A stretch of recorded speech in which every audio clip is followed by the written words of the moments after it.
In this lesson, we're going to learn about the parting line draft.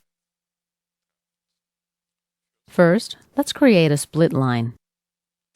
Click Insert, select Curve, and Split Line. To create this split line, I'm going to use the top plane.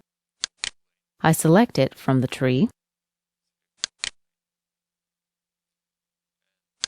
Now let's select our faces. Here's the first face. By the way, to rotate your solid to the left or right, you can use your left or right arrow keys.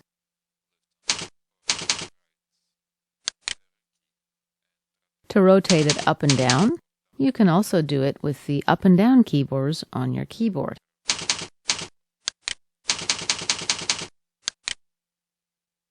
All right. Click OK.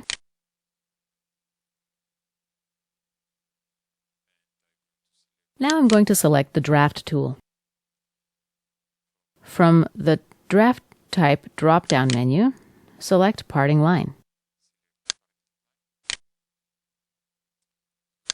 In this case, I'll enter 15 degrees for my angle value.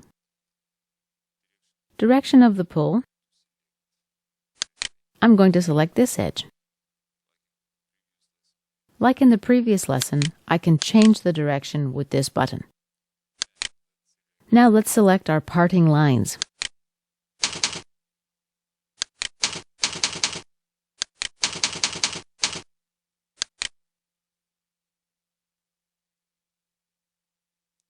Okay, looking good.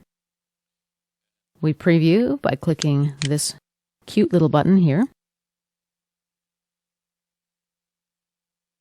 Okay. Unselect the preview button. You can see here I missed one parting line. Let's get it in there and have a look. Okay, now it looks better. And we accept our selection. And that concludes our review of the parting line draft.